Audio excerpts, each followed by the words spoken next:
ఎందుకంటున్నానంటే పూర్తి చేయనండి సార్, చెప్పమంటారో వద్దా? మీరు మాడుతుంటే మీరు మాట్లాడండి. మీరు మాడుతున్నప్పుడు నేను అడ్డు రాలేదు. గురువు గారు మీరు మాడుతున్నప్పుడు నేను అడ్డు రాలేదు సార్. ఇప్పుడు మీరు కూడా ఒక విషయం, ఇట్ ఈస్ అ ఫ్యాక్ట్. కంపెనీలు రాలా ఆంధ్ర రాష్ట్రానికి, it is a fact. EPS మీరు క్యాన్సిల్ చేశారు, it is a fact. Lulu ఒప్పందం క్యాన్సిల్ చేశారు, ఇట్ ఈస్ అ ఫ్యాక్ట్. కాదని మీరు చెప్పండి. ఇప్పుడు ఫ్రాంక్లిన్ టెంపుల్టన్ లాంటి, మీరు ఒక విషయం చెప్తున్నానండి అధ్యక్ష, మీకు నా పైన కోపం ఉండొచ్చు, నా పైన తీర్చుకోండి, I have no problem. Please let me finish, please allow me to finish. No please allow me to finish. Andhra రాష్ట్రం ఎంత నష్టపోయామో దయచేసి మీరు ఒకసారి గమనించాలి. Please allow me to finish. ఇప్పుడు నేను అడిగేది ఏంటంటే, చాలా స్పష్టంగా 2019 ప్రభుత్వాలు మారిన తర్వాత ఒక ఫార్చ్యూన్ 500 కంపెనీ యజమాన్యం పైన వైకాపా ఎంపీలు ఏకంగా పార్లమెంట్ సాక్షిగా ఆరోపణలు చేశారు. It is a fact. దానివల్ల ఏమైందంటే ఆ కంపెనీ ఇబ్బంది పడింది, ఆ కంపెనీ వైజాగ్ వదిలి పారిపోయింది. That is also fact.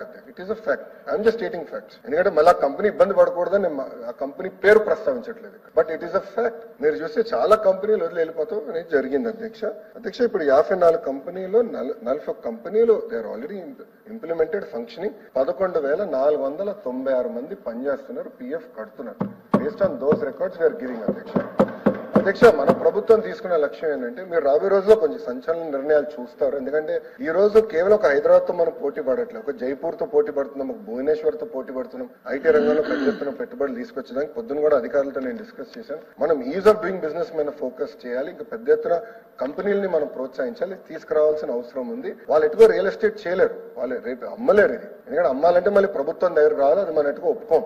అదే I'm not worried about that. But మన కంపెనీలు పెద్ద ఎత్తున ప్రోత్సహించి ఎకనామిక్ యాక్టివిటీ ఒక ఐటీ రంగంలో విశాఖపట్నం కేంద్రంగా చేయాల్సిన అవసరం ఉంది. సో టీసీఎస్ ఆల్రెడీ అనౌన్స్మెంట్స్ అయినాయి. త్వరలోనే మిలేనియం టవర్స్ ఏదైతే గత ప్రభుత్వం ఖాళీ పెట్టిందో ఆ మిలేనియం టవర్స్ లోనే వాళ్ళు వస్తున్నారు అధ్యక్ష. దాని కొన్ని చిన్న చిన్న ఇష్యూస్ డీనోటిఫికేషన్ అయిన ఉంటే చేస్తాం జరుగుతుంది.